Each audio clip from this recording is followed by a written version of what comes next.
Good morning students, कैसे हो आप सभी? क्या आपकी पढ़ाई अच्छी तरह चल रही है?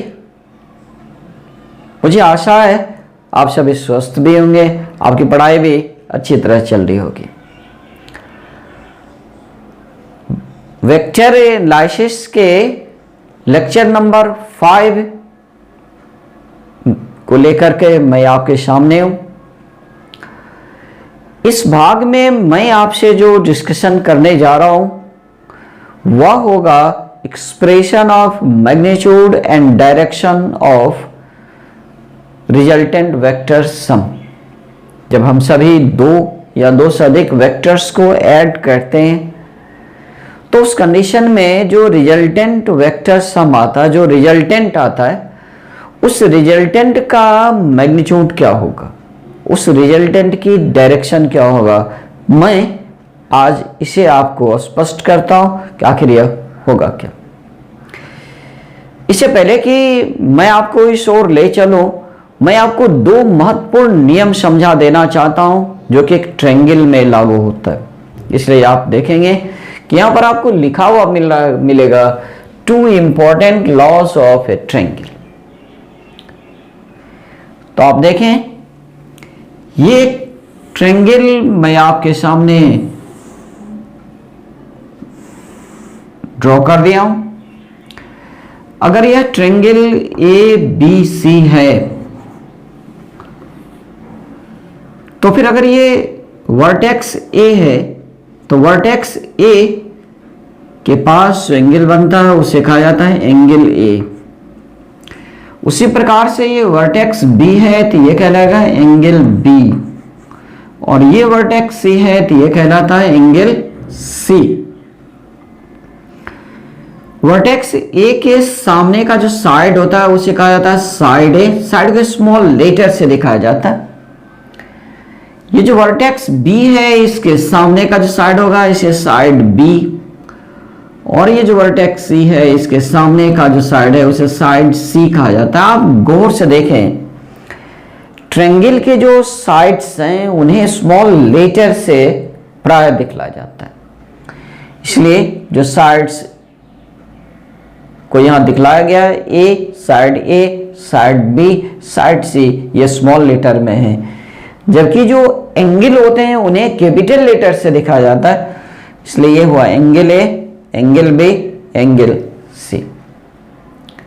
तो ऐसा है कि यहां पर दो नियम काम करते हैं, जिन नियम को अगर आप समझते हो तो आप ट्रायंगल के किसी भी साइड को, ट्रायंगल के किसी भी एंगल को बहुत ही आसानी से आप निकाल सकते हो।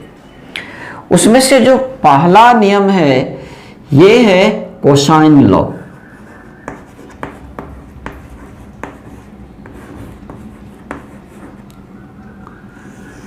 कोसाइन लॉ, कोसाइन कॉस का ही पूरा नाम कोसाइन होता है, कोसाइन लॉ। तो कोसाइन लॉ के आधार पर आप अगर साइड A को निकालना चाहते हो तो A² इक्वल होगा side B² plus side C² minus 2BC cos of angle A। यहां पर साइड A है, यहां पर एंगल A आता है, आप इस बात का ख्याल रखेंगे।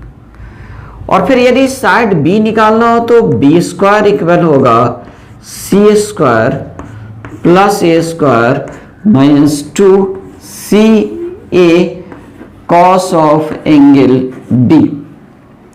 अगर साइड C निकालना चाहते हैं तो C² equal to A² plus B² minus 2AB cos of angle C। यहां पर आप ध्यान देंगे ये साइड C है जो स्मॉल लेटर में है, और यहां पर ये एंगल है इसलिए यह कैपिटल लेटर में आपको दिखलाएंगे। और फिर एक दूसरा रूल है वो है साइन लॉ। तो ये लीजिए, साइन लॉ को भी मैं आपको बताता हूं कि ये साइन लॉ आखिर क्या बताता है। साइन लॉ के अनुसार से आप किसी भी साइड को, जैसे साइड A को यदि साइन ऑफ एंगल A से डिवाइड करते हो तो ये इक्वल होगा side B divide sine of angle B, और ये इक्वल हो जाएगा side C divide sine of angle C. अब आप देखें कि आखिर किस प्रकार इसका प्रयोग कर सकते हैं। मान लीजिए कि ट्रायंगल के दो साइड्स बी और सी आपको दिए गए हैं, और साइड बी और साइड सी के बीच का एंगल ए होता है। आप देख लीजिए, ये साइड बी और साइड सी है, इसके बीच का एंगल ए है। तो दो साइड्स और उसके बीच का एंगल अगर आपको दिया हुआ है, तो जो तीसरा साइड है उसे आप इस कोसाइन लॉ से आप निकाल लोगे। और फिर ये साइन लॉ का प्रयोग आप कब करोगे? तो आप गौर से देखिए, side A side B, angle A angle B. मान लेते हैं कि आपको दो साइड्स दिया हुआ, साइड ए और साइड बी दिया हुआ है। साइड ए के सामने का एंगल ए आपको मालूम है, और साइड बी के सामने का एंगल बी आपको नहीं मालूम है। तो आप इस भाग को आप लीजिए और इस भाग से आप एंगल बी को आप कैलकुलेट कर सकते हो। तो दो महत्वपूर्ण नियम है ट्रायंगल में, जिन्हें समझना जरूरी है। और अब मैं इन नियम के आधार पर ट्रायंगल लॉ का प्रयोग करूंगा, और फिर बहुत ही आसानी से इन वेक्टर सम का रिजल्टेंट निकल जाएगा। अब मैं आपको मैग्नीट्यूड और डायरेक्शन की एक्सप्रेशन एस्टेब्लिश करने जा रहा हूं। आप इसे देखें, बहुत ही आसान है और आप आसानी से समझ भी जाओगे, बिल्कुल ही कठिनाई होने वाला नहीं है। ये देखिए आप, मैं यहां पर एक ट्रायंगल बना रहा हूं।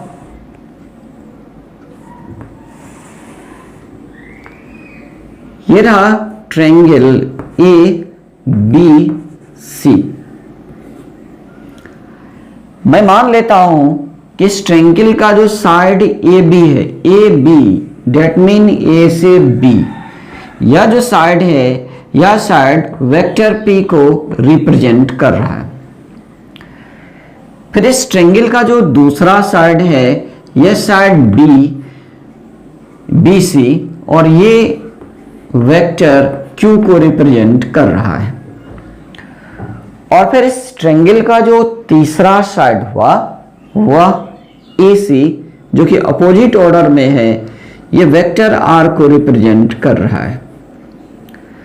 तो सबसे पहले तो आप इस डाटा को यहां नोट कर सकते हो। आप कह सकते हो कि इन फिगर यानी इस फिगर में आप देख सकते हो कि ये जो वेक्टर P है, इसे रिप्रेजेंट किया गया है साइड ए बी से, या यूं कह सकते हो कि लाइन सेगमेंट ए बी के द्वारा। तो फिर इसके आधार पर यदि हम सभी वेक्टर P की मैग्नीट्यूड की बात करें, तो डेफिनेटली यह ए बी लाइन सेगमेंट की लेंथ के बराबर होगा, क्योंकि मैंने आपको यह स्पष्ट कर दिया है कि एक वेक्टर को जिस लाइन सेगमेंट के द्वारा रिप्रेजेंट किया जाता है, उस लाइन सेगमेंट की लेंथ जो है उस वेक्टर की मैग्नीट्यूड को बतलाता है। तो निश्चित रूप से अगर मैग्नीट्यूड ऑफ P हम कहेंगे तो वह लाइन सेगमेंट AB की लंबाई होगा। उसी प्रकार से ये जो वेक्टर Q है, यह किसे रिप्रेजेंट किया गया है? साइड BC से, तो इसे वेक्टर BC के। और यदि आप मैग्नीट्यूड ऑफ वेक्टर Q की बात करोगे तो यह जो है वो BC की लेंथ के इक्वल हो जाएगा। और फिर अब आप देखें, ये जो वेक्टर R है, इस वेक्टर R को रिप्रेजेंट किया गया है AC, साइड AC के द्वारा। तो वेक्टर AC जो है वेक्टर R के बराबर होगा।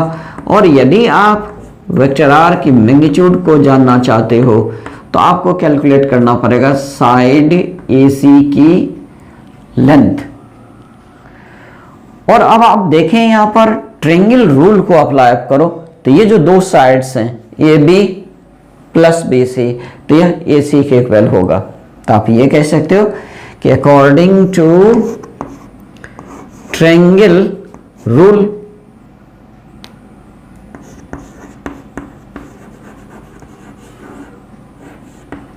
अगर आप ट्रायंगल रूल की बात करो तो ट्रायंगल रूल के अनुसार से ये जो साइड AC है, ये इक्वल होगा side A B plus side B C, और फिर ए सी जो है आप देख सकते हो, ए सी ये था, ए सी वेक्टर ए सी ये वेक्टर आर को बता रहा है, तो आप कह सकते हैं कि therefore vector R equal vector A B जो है ये वेक्टर पी को रिप्रेजेंट कर रहा है, तो ये हो गया वेक्टर पी, और जो वेक्टर बी सी है आप देख सकते हो ये वेक्टर क्यू को रिप्रेजेंट कर रहा है, तो ये वेक्टर क्यू रहा। तो वेक्टर आर जो हुआ वह रिजल्टेंट सम हो गया वेक्टर पी और वेक्टर क्यू का। और अब मुझे यह जानना है कि ये जो रिजल्टेंट वेक्टर आर है इसका मैग्नीट्यूड कितना होगा। तो यदि मैं बात करता हूं मैग्नीट्यूड ऑफ वेक्टर आर, इसका मतलब ये हुआ कि ये जो लाइन सेगमेंट ए सी है इसकी लेंथ को मुझे निकालना पड़ेगा। तो अगले स्टेप में अब ऐसा करो, आप यह मान लो let angle between vector P and vector Q is theta. अब आप ये मान लेते हो कि ये जो वेक्टर पी है और ये जो वेक्टर क्यू है दोनों के बीच का एंगल थीटा है। तो निश्चित रूप से इस डायग्राम में वेक्टर पी और वेक्टर क्यू दोनों के इनिशियल पॉइंट कोइंसाइड होना चाहिए, और दोनों की लाइन सेगमेंट के बीच का जो स्मॉलर एंगल होगा वही एंगल होगा। तो आप गौर से देखो, वेक्टर पी का इनिशियल पॉइंट यहाँ है, वेक्टर क्यू का यहाँ है, तो कोइंसाइड तो कर नहीं रहा है। तो यदि वेक्टर पी के इनिशियल पॉइंट को आप क्यू के इनिशियल पॉइंट पास लाओगे तो ये आगे बढ़ जाएगा, और अगर यह आगे बढ़ गया तो निश्चित रूप से ये वाला जो एंगल होगा स्मॉलर एंगल यही हो जाएगा थीटा। तो ये एंगल अगर थीटा है तो आप तो अच्छी तरह समझते हो कि ये वाला जो एंगल होगा यह निश्चित रूप से 180 डिग्री माइनस थीटा के इक्वल हो जाएगा। अब आप ध्यान से देखो कि ये जो साइड ए बी है और ये जो साइड बी सी है दोनों के बीच का एंगल आपको मालूम है, और इस एंगल के सामने का जो ये साइड है ए सी उसकी जो लेंथ होगा, उस लाइन सेगमेंट की जो लेंथ होगा वही आर का मैग्नीट्यूड को बताता है। तो निश्चित रूप से दो साइड और उसके बीच के एंगल तो आप तो समझ गए होंगे, कोसाइन लॉ का प्रयोग आपको करना पड़ेगा। तो आप कह सकते हो कि अकॉर्डिंग टू कोसाइन लॉ, अब आप कोसाइन लॉ का अगर आप प्रयोग करो तो कोसाइन लॉ के अनुसार से इस एंगल के सामने का साइड है ए सी, तो आप कहोगे कि side A C square equal, अब ये हो जाएगा side A B square plus side B C square minus 2 side A B side B C, और फिर कॉस में एंगल लीजिए दोनों के बीच का, तो ये लिखा जाएगा कॉस 180 माइनस थीटा। आप ये अच्छी तरह जानते हो, आपको ये पता है कि cos 180 माइनस थीटा जो है वह माइनस cos थीटा के बराबर होगा, क्योंकि cos का मान सेकेंड क्वाड्रेंट में निगेटिव होता है। तो आप ये कह सकते हो कि as cos 180 minus theta equal minus cos theta, ये माइनस cos थीटा के बराबर होगा। अब ये जो एक्सप्रेशन है, ये जो रिलेशन है, इस रिलेशन में आप cos 180 माइनस थीटा के बदले अगर माइनस cos थीटा आप रखोगे, यानी इसके बदले माइनस cos थीटा अगर रखाएगा तो ये माइनस इस माइनस को प्लस कर देगा और फिर वहां पर cos थीटा आ जाएगा। तो फिर अगले स्टेप में आप यहां से आगे बढ़ो, आप कर सकते हो कि ए सी का स्क्वायर, तो फिर ये लिखाएगा ए बी का स्क्वायर प्लस बी सी का स्क्वायर, और चूंकि ये माइनस और ये माइनस प्लस हो गया तो प्लस ये हो गया 2 A B BC and cos theta. यदि आप इस स्क्वायर को खत्म करोगे तो फिर आप स्क्वायर जैसे ही खत्म करते हो तो इस पक्ष में आपको अंडर रूट लगाना पड़ेगा, तो ये सभी अंडर रूट चला गया। और फिर ये स्क्वायर भी मैं खत्म कर देता हूं, क्योंकि स्क्वायर खत्म करने के कारण से दूसरे पक्ष को अंडर रूट में मैं लेके चला जाता हूं। तो फिर अब देखिए आप कि ये जो साइड AC है, साइड AC, यही AC साइड तो वेक्टर R की मैग्नीट्यूड है। तो फिर आप इसके बदले मैग्नीट्यूड R लिख सकते हो। तो आप कह सकते हो देयरफॉर इन मैग्नीट्यूड में, तो मैग्नीट्यूड में आप कह रहे हो कि magnitude vector R equal AC के बदले हो गया मैग्नीट्यूड R, तो AB के बदले आपको लिखना पड़ेगा मैग्नीट्यूड P और BC के बदले मैग्नीट्यूड Q। तो अब देखिए ये रिलेशन आपको कुछ इस प्रकार से बदल जा रहा है। ये आ रहा है magnitude P square magnitude Q square plus 2 magnitude P magnitude Q cos theta, और फिर ये अंडर रूट चला गया। तो ये जो एक्सप्रेशन है, ये जो रिलेशन है, यह रिलेशन आपको रिजल्टेंट वेक्टर के मैग्नीट्यूड को बतलाता है। और उसे आप कैसे निकालोगे? यदि वेक्टर P और वेक्टर Q की मैग्नीट्यूड मालूम हो और दोनों वेक्टर के बीच का एंगल थीटा मालूम हो जाए आपको, तो दोनों की जो रिजल्टेंट सम होगा वेक्टर R, उसकी मैग्नीट्यूड का आप इस एक्सप्रेशन से बहुत ही आसानी से आप निकाल पाओगे। तो ये एक महत्वपूर्ण एक्सप्रेशन रहा, और ये एक्सप्रेशन रहा आपको मैग्नीट्यूड के लिए। अब आप ये जानना चाहते हो कि ये जो वेक्टर R है इसका डायरेक्शन क्या होगा। तो डायरेक्शन को निकाला जाता है एंगल के साथ। तो वेक्टर R की अगर एंगल वेक्टर P के साथ आप मान लो कि ये एंगल अल्फा है, तो फिर आप इसे लैंग्वेज में भी लिख सकते हो, बिल्कुल लिख सकते हो, लेट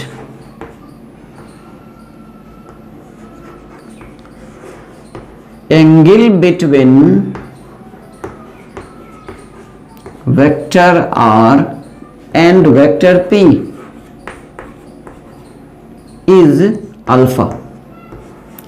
इस एंगल को आप अल्फा मान लेते हो। अब इस ट्रायंगल में आपको दो एंगल्स मालूम है, एक ये एंगल, दूसरा ये एंगल अल्फा। तो दो एंगल यदि मालूम हो तो फिर आप साइन लॉ का प्रयोग आप कर सकते हो। तो अल्फा के सामने का जो साइड है वो है साइड BC, और 180 माइनस थीटा के सामने का जो साइड है वो है साइड AC। तो आप यहां पर कह सकते हो कि अकॉर्डिंग टू साइन लॉ, अब आप साइन लॉ को यूज कर रहे हो तो आप कहोगे कि side BC divide sine alpha, क्योंकि ये जो BC साइड है इसके सामने का एंगल है अल्फा, और फिर 180 माइनस थीटा के सामने का साइड है AC। तो आप ये कह सकते हो equal AC divide sine 180 minus theta. इस स्टेप को अगर आप आगे बढ़ाओ तो फिर अगले स्टेप में आप कह सकते हो कि ये हो गया BC। एक्चुअली यहीं पर आप BC का भी वैल्यू रख लो। ये देखिए आप BC मैग्नीट्यूड Q है और AC जो है ये मैग्नीट्यूड R है, तो BC के बजाय आप लिखोगे मैग्नीट्यूड Q, और ये हो गया आपका साइन अल्फा, और फिर AC के बजाय आप लिखते हो मैग्नीट्यूड R। और फिर आप गौर से देखो ये साइन जो है यहां पर सेकेंड क्वाड्रेंट में ये value 180 minus theta second quadrant में, और साइन का मान सेकेंड क्वाड्रेंट में पॉजिटिव होता है, तो निश्चित रूप से ये साइन थीटा हो जाएगा। और हमें चाहिए क्या? एंगल अल्फा का मान। तो फिर इस एक्सप्रेशन से आप निकाल सकते हो, आप कह सकते हो कि देयरफॉर साइन अल्फा इक्वल, तो साइन अल्फा के साथ मैग्नीट्यूड आर मल्टीप्लाई हो रहा है और मैग्नीट्यूड क्यू के साथ साइन थीटा, तो आप कह सकते हो sine alpha equal to magnitude Q sine theta divide magnitude R. अब ये जो एक्सप्रेशन है, यह एक्सप्रेशन आपको एंगल बता जा रहा है रिजल्टेंट वेक्टर की। तो जहां ये एक्सप्रेशन मैग्नीट्यूड को बता रहा है, तो फिर ये जो एक्सप्रेशन है यह डायरेक्शन को बताता है। आप सभी यह पढ़े होंगे, अर्लियर क्लास में आपने यह पढ़ चुका है और आपके पास ये जानकारी है कि यदि साइन का वैल्यू आपको मालूम है तो जो डिफरेंट ट्रिगोनोमेट्रिक रेशियो है, कॉस का वैल्यू, टेन का वैल्यू, कॉट का वैल्यू, वो हम सभी आसानी से निकाल लेते हैं। कैसे? तो साइन थीटा का जो वैल्यू आता है वो आता है परपेंडिकुलर बाय हाइपोटेन्यूज के द्वारा, और अगर मुझे टेन थीटा का वैल्यू चाहिए तो मुझे बेस निकालना पड़ेगा। तो फिर ये हो गया परपेंडिकुलर और ये हो गया हाइपोटेन्यूज, और अगर इस दोनों के आधार पर आप बेस निकालोगे तो बेस भी निकल जाएगा और फिर आप टेन अल्फा का वैल्यू निकाल लोगे। तो छात्रों, डायरेक्शन के लिए आप एक और फॉर्मूला यूज कर सकते हो, जैसा कि मैंने अभी आपसे बात किया कि साइन का रेशियो अगर आपको मालूम है तो आप 10 का निकाल सकते हैं, और यदि इसका प्रयोग आप करोगे तो फिर आपको जो 10 अल्फा निकल कर आएगा वो आपका हो जाएगा magnitude Q sine theta divide magnitude P plus magnitude Q cos theta. अब आप देखिए आपके सामने तीन एक्सप्रेशन आपके सामने में है। इसमें से ये जो पहला एक्सप्रेशन है ये मैग्नीट्यूड को बताएगा, और ये जो दूसरा एक्सप्रेशन और ये तीसरा एक्सप्रेशन है ये डायरेक्शन को बताते हैं। ये रिजल्टेंट वेक्टर की डायरेक्शन को आपको स्पष्ट करता है। स्पेशल केसेस देखें आप, ये बहुत ही हेल्पफुल है क्योंकि कंपटीशन में जो क्वेश्चन पूछे जाते हैं अक्सर स्पेशल केस पर ही आधारित होते हैं, और अगर मुझे स्पेशल कंडीशन की, स्पेशल केसेस की जानकारी होती है तो जिस सवाल को बनाने में आपको 1 मिनट 1.5 मिनट लगता है उस सवाल को यह मात्र 10 सेकंड या हो सकता है 4-5 सेकंड में ही यह बना देता है। आप देखें यहां पर मैं आपको 6 स्पेशल केसेस बताऊंगा। पहला आप देखें, व्हेन थीटा इक्वल 0 डिग्री, अगर एंगल 0 डिग्री होता है तो कॉस 0 डिग्री का मान हम सभी पहले देखेंगे। कॉस 0 डिग्री होता है ये 1 होता है, और ये कॉस का मैक्सिमम वैल्यू है क्योंकि कॉस का वैल्यू इससे ज्यादा होता ही नहीं है। तो फिर इस कंडीशन में होगा क्या, आइए इसे देखिए आप सभी। वेक्टर आर का जो मैग्नीट्यूड है इसे आप यह लिखते हो कि यह बराबर होता है magnitude P square magnitude Q square plus 2 magnitude P magnitude Q और फिर कॉस थीटा लिखाता है। तो यहां पर आप देखिए कॉस थीटा के बदले कॉस 0 डिग्री लिखाएगा, और कॉस 0 डिग्री 1 होता है तो निश्चित रूप से यहां पर आप 1 से मल्टीप्लाई करोगे और फिर ये अंडर रूट तो आएगा ही। तो फिर आप देखें ये क्या हो गया, ये ठीक उसी फॉर्मेट पर है जैसे A square plus B square plus 2ab। तो जाहिर है कि a प्लस बी का होल स्क्वायर, तो a का काम मैग्नीट्यूड p और b का काम कर रहा है मैग्नीट्यूड q, तो होल स्क्वायर और फिर रूट भी लगा हुआ है। अब आपको रिजल्ट मिल रहा है, ये रहा magnitude vector r equal root लगा हुआ है इसलिए स्क्वायर खत्म हो जाएगा, तो आपको मिलेगा magnitude p plus magnitude q। ये आपको रिजल्ट मिल रहा है। आप यहां पर देखें, आपने जो 0 डिग्री लिया है वह कॉस की मैक्सिमम वैल्यू को गिव करता है, इसलिए यहां पर जो रिजल्टेंट होगा वह मैक्सिमम वैल्यू आपको गिव करता है। तो ये मैक्सिमम वैल्यू है आपके लिए, तो ये रहा मैक्सिमम वैल्यू। तो फिर यहां पर जो समझ में आ रहा है वो बिल्कुल स्पष्ट है कि जब दो वेक्टर्स के बीच का एंगल 0 डिग्री होता है तो उस कंडीशन में रिजल्टेंट वेक्टर सम का जो मैग्नीट्यूड होता है वो मैक्सिमम वैल्यू हुआ होता है।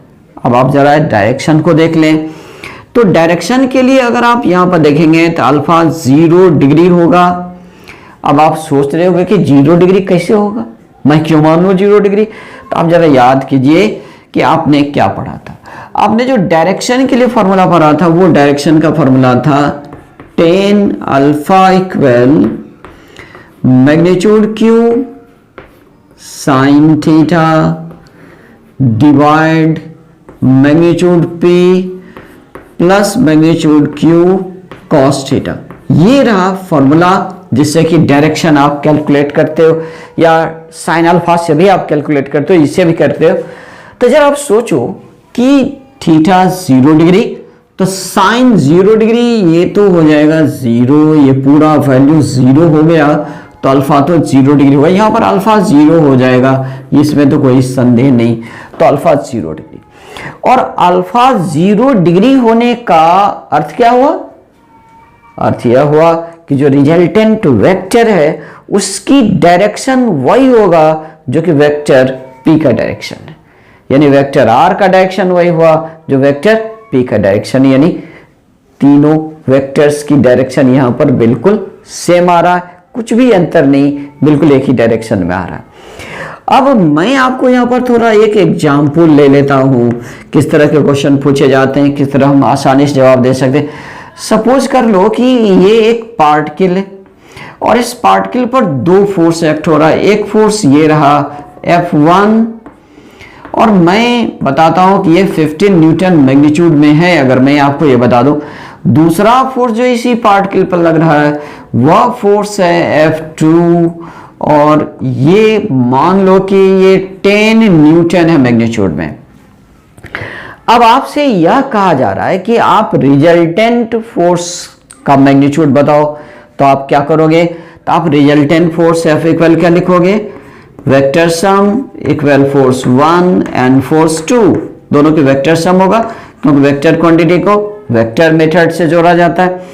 अब आप ये देखोगे कि इस दोनों के बीच में एंगल कितने डिग्री है, तो ये दोनों एक ही डायरेक्शन में है, तो थीटा तो निसंदेह 0 डिग्री है। और जैसे ही दोनों के बीच एंगल 0 डिग्री आया तो आप कहोगे कि इन मैग्नीट्यूड में, ये लीजिए मैग्नीट्यूड में बात बिल्कुल स्पष्ट है, बिल्कुल क्लियर है कि मैग्नीट्यूड में ये जो रिजल्टेंट फोर्स का मैग्नीट्यूड होगा ये बराबर होगा magnitude of F1 plus magnitude of F2, क्योंकि जब दो वेक्टर्स के बीच 0 डिग्री एंगल बनता है तो उस कंडीशन में दोनों के मैग्नीट्यूड जोड़ा जाता है। और आप देख लें ये हो जाएगा आपका 15 न्यूटन, ये है आपका 10 न्यूटन और ये आपका आ गया 25 न्यूटन। मैं तो मानता हूं कि यदि आपका अभ्यास अच्छा हो तो फिर कलम चलाने की आवश्यकता बिल्कुल नहीं। आप सिर्फ जैसे ही देखोगे कि 0 डिग्री का एंगल है दो वेक्टर्स के बीच में, तो रिजल्टेंट का मैग्नीट्यूड निकालने में देर मत कीजिए, दोनों वेक्टर के मैग्नीट्यूड को जोड़िए और रिजल्टेंट बिल्कुल आराम से आ गया, बहुत आसानी से। अब मैं यहां पर स्पेशल कंडीशन नंबर 2 आपको डील करने जा रहा हूं। मैं जरा इसे इरेज कर लूं, बेहतर होगा।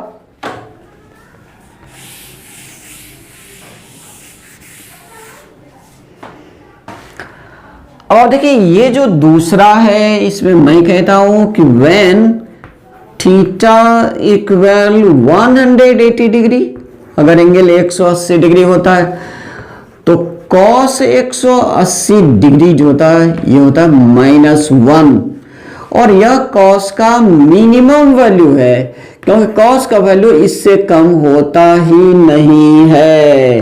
तो फिर देखें इस स्थिति में क्या होने वाला है, आप ये भी देख लें। यहां इस कंडीशन में आप लिखोगे कि मैग्नीट्यूड वेक्टर आर इक्वल ये हो जाएगा magnitude P square plus magnitude Q square plus 2 magnitude P magnitude Q, और फिर cos 180 डिग्री के बदले आप लिखोगे -1। और अब देखिए आपको रिजल्ट क्या मिल रहा है। इस बार जो पैटर्न आ गया वो ये आ गया कि A square plus B square minus 2ab, क्योंकि ये माइनस प्लस को माइनस कर गया मल्टीप्लाई होकर के। तो फिर ये देखिए सर, आप रिजल्टेंट वेक्टर के मैग्नीट्यूड के लिए क्या लिखोगे। अब आप ये तो जानते ही हो ना कि A square plus B square minus 2ab, that mean either A minus B whole square और बी माइनस ए का होल स्क्वायर, दोनों तो उतना ही होगा ना। तो यहां पर आप ये कह सकते हो कि p minus Q whole square या q minus P whole square. तो क्यों नहीं मैं डिफरेंस का चिन्ह लगा दूं, तो ये हो जाएगा magnitude p difference magnitude q। ये दोनों की डिफरेंस के बराबर होगा। डिफरेंस का मीनिंग ये हुआ कि अगर p बड़ा है तो p माइनस क्यू, और अगर q बड़ा है तो q माइनस पी आप करोगे। और फिर ये जो वैल्यू आ रहा है यह मिनिमम वैल्यू है, क्योंकि रिजल्टेंट वेक्टर सम का मिनिमम वैल्यू आपको सब्ट्रैक्ट करके ही मिलने वाला है। अब आप अगर डायरेक्शन देखें तो अल्फा इक्वल यहां पर या तो 0 डिग्री होगा या 180 डिग्री होगा। अब आप सोच रहे होंगे कि कब 0 डिग्री और कब 180 डिग्री, मैं इसे भी आपको स्पष्ट कर देता हूं, कोई प्रॉब्लम होने वाला नहीं है। ये लीजिए, यदि मैग्नीट्यूड P ग्रेटर होगा मैग्नीट्यूड Q से, तब जो अल्फा होगा ये हो जाएगा 0 डिग्री। और 0 डिग्री होने का मीनिंग ये हुआ कि वेक्टर R यानी रिजल्टेंट का डायरेक्शन वही होगा जो P का डायरेक्शन है। और फिर ये लीजिए दूसरी बात, ये बिल्कुल क्लियर है कि when magnitude P smaller magnitude Q, अगर P का मैग्नीट्यूड छोटा हो जाएगा तब उस कंडीशन में अल्फा जो होगा यह 180 डिग्री होगा। और 180 डिग्री का मीनिंग है कि वेक्टर R का जो डायरेक्शन होगा वह Q की डायरेक्शन हो जाएगा। और Q का मैग्नीट्यूड यहां पर बड़ा है, ये तो बिल्कुल स्पष्ट है, कोई प्रॉब्लम नहीं। अब आप एक एग्जाम्पल देखो। मान लो कि ये एक पार्टिकल है, इस पार्टिकल पर एक फोर्स इस डायरेक्शन में लग रहा है और ये है F1, और मान लो ये 15 न्यूटन।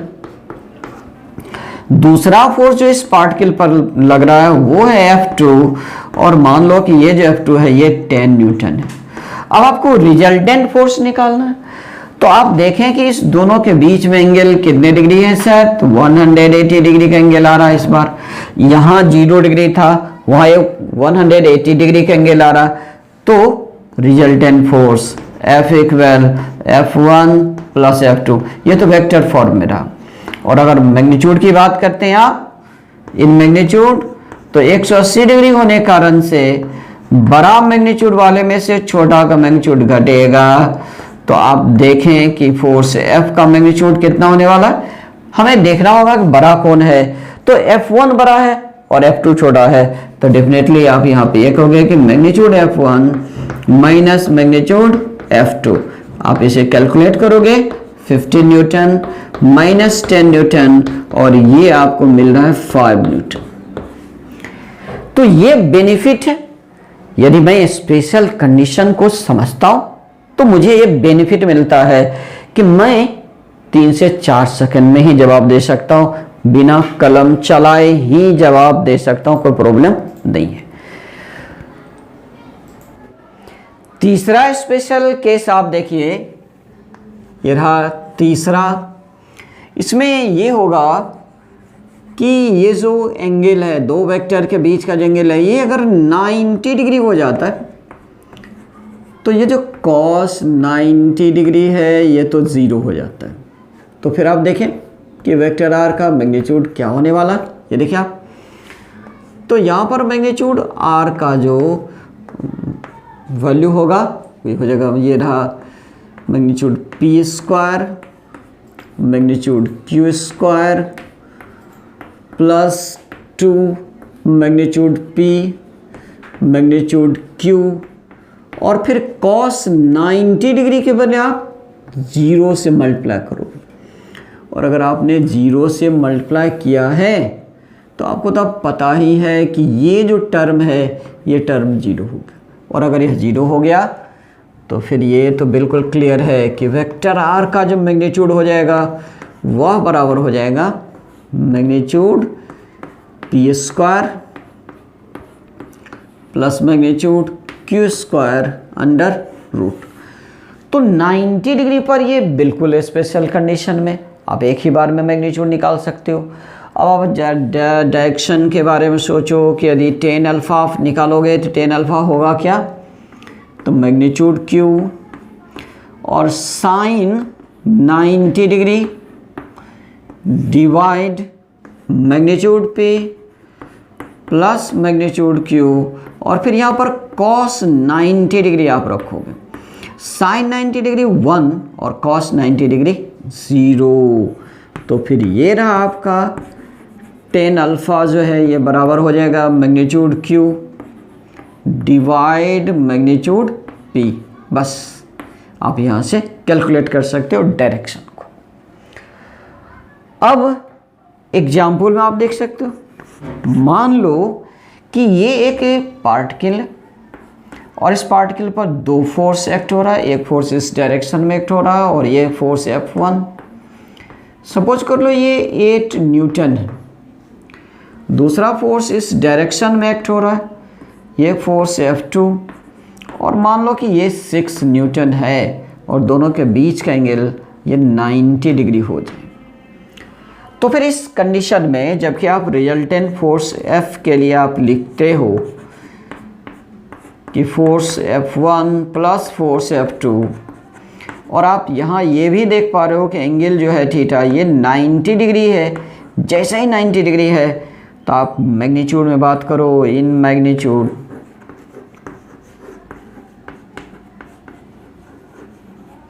तो फिर मैग्नीट्यूड में ये जो रिजल्टेंट फोर्स का मैग्नीट्यूड होगा ये भी इक्वल हो जाएगा magnitude F1 square plus magnitude F2 square under root. और अगर आप इसे सॉल्व कर लेते हो तो ये हो जाएगा 8 न्यूटन का स्क्वायर प्लस 6 न्यूटन का स्क्वायर अंडर रूट आप करते हो और रिजल्टेंट आपको 10 न्यूटन का मिलता है। तो फिर 90 डिग्री का जब एंगल होगा दो वेक्टर के बीच में तो उस कंडीशन में आप P square plus Q square under root कर लोगे, रिजल्टेंट आपको आराम से निकल जाएगा। और अब नंबर 4 आप देखें, चौथा number, when magnitude P equal magnitude Q. अगर दोनों वेक्टर्स के मैग्नीट्यूड बराबर हो जाते हैं तो फिर कौन सा स्पेशल फॉर्मूला मिलेगा, इसे देखो आप। देन तो ये रहा मैग्नीट्यूड आर, जिसे आप लिखते हो कि magnitude P square plus magnitude Q square लिखते हो। चूंकि क्यू जो है पी के बराबर ही है तो आप इसे भी मैग्नीट्यूड पी स्क्वायर ही कह लो प्लस 2 मैग्नीट्यूड पी और मैग्नीट्यूड क्यू के बजाय आप मैग्नीट्यूड पी ही लिख सकते हो और फिर कॉस थीटा तो रहेगा ही रहेगा और फिर ये सभी अंडर रूट। अगले स्टेप में आप आइए, देखिए P square plus P square तो हो गया 2 मैग्नीट्यूड पी स्क्वायर फिर 2 मैग्नीट्यूड पी स्क्वायर, इसीलिए क्योंकि ये दोनों मल्टीप्लाई हो रहा है और फिर ये कॉस थीटा अंडर रूट भी करोगे आप। अगर आप 2 मैग्नीट्यूड पी स्क्वायर को कॉमन ले लेते हो तो ये हो जाएगा 1 प्लस कॉस थीटा होगा आपका अंडर रूट। हम सभी ट्रिगोनोमेट्री में जानते हैं कि ये जो 1 प्लस कॉस थीटा होता है ये इक्वल होता है 2 कॉस स्क्वायर थीटा बाय 2 के, यह इक्वल होता है। तो अब आप 1 प्लस कॉस थीटा के बदले 2 कॉस स्क्वायर थीटा बाय 2 रख लो और देखो तो रिजल्ट क्या मिलता है। ये हो गया 2 मैग्नीट्यूड पी स्क्वायर और 1 प्लस कॉस थीटा के बदले हम लिखेंगे 2 cos square theta by 2 under root तो है ही। देयरफॉर और ये रहा रिजल्टेंट वेक्टर का मैग्नीट्यूड, ये लिखाएगा 2 magnitude P cos theta by 2, यानी ये भी एक छोटा सा फार्मूला आपको मिल रहा है और आप इस छोटे से फार्मूला का प्रयोग करोगे तो रिजल्टेंट बड़ी आसानी से निकलेगा और कम समय में एक्यूरेसी के साथ आपको आएगा। इस कंडीशन में अगर आप अल्फा को निकालोगे तो ये थीटा बाय 2 के इक्वल हो जाएगा, थीटा बाय 2 के इक्वल हो जाएगा। आप ज़रा एक एग्जाम्पल को देखें इस कंडीशन के लिए। सपोज कर लीजिए कि एक पार्टिकल है, इस पार्टिकल पर 2 फोर्स एक्ट हो रहा है। ये रहा फोर्स नंबर 1, मान लो कि ये 20 न्यूटन है। ये रहा फोर्स नंबर 2 F2, मान लो कि ये भी आपको 20 न्यूटन ही है और दोनों के बीच का एंगल 60 डिग्री है मान लो। अब आपको रिजल्टेंट निकालना है, तो फिर आप रिजल्टेंट के लिए मैं यहाँ डायरेक्ट फार्मूला लिखता हूँ। तो रिजल्टेंट के लिए आप लिखोगे magnitude F equal to 2 magnitude F1 cos theta by 2 का फार्मूला लगाओगे, ये रहा 2 और F1 का मैग्नीट्यूड डेट मीन 20 न्यूटन और फिर कॉस थीटा बाय 2, थीटा जो 60 डिग्री है तो ये रहा 60 डिग्री बाय 2 तो कॉस 30 डिग्री। तो कॉस 30 डिग्री हो गया 2 और ये हो गया 20 न्यूटन और कॉस 30 डिग्री √3 बाय 2 होता है। तो आप देखें तो ये 2 और 2 कैंसिल हो जाएगा, ये हो जाएगा 20 √3 न्यूटन। तो बिल्कुल आसानी से कैलकुलेट होता है और समय की बचत होता है, साथ साथ एक्यूरेसी भी ज़्यादा होता है। स्पेशल केस नंबर 5 आप देखें, ये रहा 5th। इसमें मैं मान लेता हूं कि magnitude P equal magnitude Q and theta equal 90 degree. Then तो एक्चुअली यहां पर देखिए एक साथ 2 स्पेशल कंडीशन आ रहा है, तो फिर इस कंडीशन में ये जो मैग्नीट्यूड R के लिए आप लिखोगे तो पहले तो दोनों की मैग्नीट्यूड इक्वल है, उस फार्मूला का यूज कीजिए तो हो जाएगा 2 magnitude P cos theta by 2, तो थीटा 90 डिग्री है तो यहाँ हो जाएगा 90 डिग्री बाय 2 और ये जो 90 डिग्री बाय 2 आपने किया तो 45 डिग्री का एंगल आ गया और 45 डिग्री cos 45 डिग्री 1 बाय √2 होता है, 1 बाय √2 आता है। तो फिर यह लिखाएगा 2 मैग्नीट्यूड P और cos 45 डिग्री के बदले 1 बाय √2 आप लगाओगे तो फाइनल रिजल्ट आपको ये मिलने वाला ये रहा magnitude R equal magnitude P √2 यानी यहां पर बड़ी आराम से आप निकाल सकते हो। और फिर अगर आप एक एग्जाम्पल देखना चाहते हो तो मान लो कि ये एक पार्टिकल है, इस पर फोर्स F1 जो है ये 10 न्यूटन है, दूसरा फोर्स F2 है और ये भी 10 ही न्यूटन है और दोनों के बीच का ये एंगल अगर 90 डिग्री है और मुझे रिजल्टेंट फोर्स का मैग्नीट्यूड बताना है तो यहाँ पर आप ये आराम से कह लो, ज़्यादा देर लगाओगे नहीं। ये रहा रिजल्टेंट का मैग्नीट्यूड कितना होगा तो ये हो जाएगा मैग्नीट्यूड F1 √2 और फिर ये हो जाएगा 10 √2 न्यूटन। देखिए बिल्कुल समय लगता ही नहीं, बड़ी आराम से और कम समय में आपका बन जाता है। नंबर 6 देखिए आप, when magnitude P equal magnitude Q, दोनों के मैग्नीट्यूड बिल्कुल बराबर है और थीटा जो है 120 डिग्री अगर हो जाता हो, 120 डिग्री अगर हो जाता हो तो फिर magnitude R equal 2 magnitude P cos और यहाँ थीटा के बदले 120 डिग्री और बाय 2, तो ये cos 60 डिग्री यहाँ आ गया।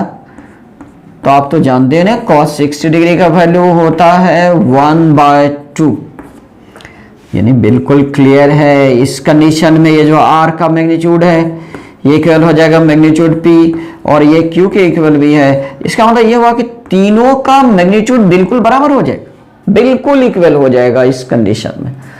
और फिर आप एक एग्जाम्पल में देखो, मान लो एक पार्टिकल पर पहला फोर्स जो है F1 सपोज कर लो कि ये 15 न्यूटन, दूसरा फोर्स जो है इस पार्टिकल पर F2 ये भी 15 न्यूटन ही है, और दोनों के बीच का एंगल अगर 120 डिग्री है तो फिर रिजल्टेंट भी 15 न्यूटन ही होगा, इसमें तो कोई संदेह नहीं। और ये बात बिल्कुल क्लियर है कि ये जो मैग्नीट्यूड F होगा वो F1 के बराबर हो जाएगा, और वही F2 के बराबर भी होता है, तो that mean it is 15 newton, 15 newton ही होगा। तो बहुत सारे क्वेश्चन जो पूछे जाते हैं वो इन स्पेशल कंडीशंस पर ही पूछे जाते हैं, और जिनका जवाब देना बिल्कुल आसान होगा। तो मैं थोड़ा सा डिस्कशन को और आगे बढ़ाता हूं। मान लो कि आपको दिया हुआ है कि एक पार्टिकल है, इस पर फोर्स मान लो ये 48 न्यूटन का लग रहा है, दूसरा फोर्स इस पर मान लो कि 36 न्यूटन का लग रहा है। अब आप देख रहे हो दोनों के बीच में एंगल कितनी डिग्री है, 180 डिग्री। तो रिजल्टेंट यहां कितना होगा, नो डाउट 180 डिग्री होने पर बड़ा में से छोटा घटाइए तो रिजल्टेंट जो यहां पर हो जाएगा वो हो जाएगा आपका, ये लीजिए, रिजल्टेंट को बताने में ज्यादा देर मत लगाइए, ये हो जाएगा 48 न्यूटन माइनस 36 न्यूटन, और ये आपका आंसर हो जाएगा 12 न्यूटन आंसर हो जाएगा। सपोज कर लो कि एक सिस्टम पर फोर्स लग रहे हैं, इस डायरेक्शन में जो फोर्स लग रहा है ये मान लो कि ये आपका है 12 न्यूटन, इस डायरेक्शन में जो फोर्स लग रहा है मान लो ये है 16 न्यूटन, और ये दोनों के बीच का एंगल 90 डिग्री, और आपसे ये पूछेगा इस पार्टिकल पर रिजल्टेंट फोर्स कितना है, तो आप स्पेशल कंडीशन पढ़े हो, F1 और F2 दोनों के बीच में कितने डिग्री एंगल है, 90 डिग्री। तो आप ज्यादा देर मत लगाओ, सीधा आपको F equal to F1 square plus F2 square under root, यहाँ पर मैं मॉडुलस के अंदर नहीं ले रहा हूँ, लेकिन इसलिए नहीं ले रहा हूं कि यहां पर लिखने में मुझे सुविधा है और मैं सिर्फ कैलकुलेशन कर रहा हूं, मैं किसी को दिखला नहीं रहा हूं कि मैं कैसे सॉल्यूशन करूं, मैं सिर्फ आंसर ला रहा हूं, इसलिए मैं ऐसा कर सकता हूं, अन्यथा आप ना करेंगे तो बेहतर होगा। तो ये हो जाएगा आपका 12 स्क्वायर, ये हो जाएगा आपका 16 स्क्वायर अंडर रूट, और फिर ये लीजिए आंसर हो जाएगा आपका 20 न्यूटन। तो बहुत सारे क्वेश्चन, बहुत सारे ऑब्जेक्टिव इसी तरह के आपसे पूछे जाएंगे। मान लो कि आपसे एक क्वेश्चन पूछ दिया गया कि दो फोर्स मैग्नीट्यूड में इक्वल हैं और दोनों का रिजल्टेंट जो है, रिजल्टेंट सम वह भी उतना ही है, तो दोनों फोर्स के बीच एंगल कितना डिग्री है, 120 डिग्री, नो डाउट, क्योंकि 120 डिग्री पर जब दो वेक्टर्स के मैग्नीट्यूड बराबर होते हैं तो रिजल्टेंट भी उतना ही होता है। तो इस तरह के बहुत सारे ऑब्जेक्टिव आपसे पूछे जाएंगे। तो आज मैं आपसे विदा लेता हूं, मैं अगले भाग में जब आपसे जुड़ूंगा तो मैं आपके लिए PDF भी तैयार करके रख लिया हूं, मैं उसे दूंगा ताकि आप सवाल आराम से बना सको। और मैं चाहता हूं कि आप सभी इतनी अच्छी मेहनत करो, इतनी अच्छी मेहनत करो कि आप फर्स्ट अटेम्प्ट में ही बहुत ही बेहतरीन रैंक लाओ, और इसके लिए आपको लगातार पढ़ना पड़ेगा, मेहनत करना पड़ेगा। मेरी शुभकामना आप सभी के साथ है। Thank you.